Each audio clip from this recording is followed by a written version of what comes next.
L'incendie du Vieux-Montréal a fait 7 morts à la mi-mars. La plupart des victimes étaient des visiteurs. Et quelques jours plus tard, Montréal s'engageait à mettre les bouchées doubles pour multiplier les inspections.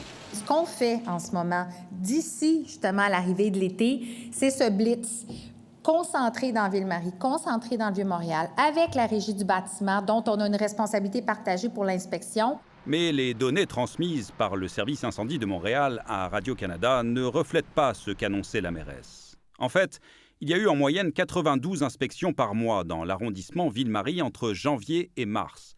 Et lorsque le Blitz est censé avoir commencé, la moyenne tombe à environ 34 inspections par mois. On a une décélération, pas une accélération. Cet ancien chef aux opérations du CIM s'explique mal comment le rythme a pu s'inverser après l'incendie du 16 mars. Tout est questionnable, mais c'est pas justifiable d'aucune façon. Ça n'a pas de sens, ça n'a vraiment pas de sens. L'opposition réclame des comptes à l'administration et juge que la situation est problématique au service incendie.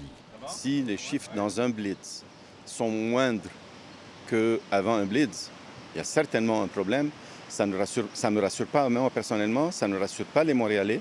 Et il y a la sécurité des gens qui en dépendent. Le CIM explique cette baisse par une sélection plus fine des bâtiments à inspecter.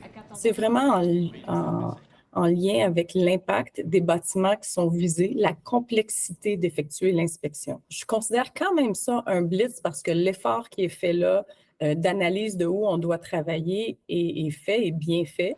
Elle met aussi en avant le résultat des inspections réalisées depuis début avril. Sur environ 500 inspections dans tout Montréal, on a décelé près de 2000 non-conformités. 12 mises en demeure pour des mesures à prendre en urgence ont été envoyées aux propriétaires.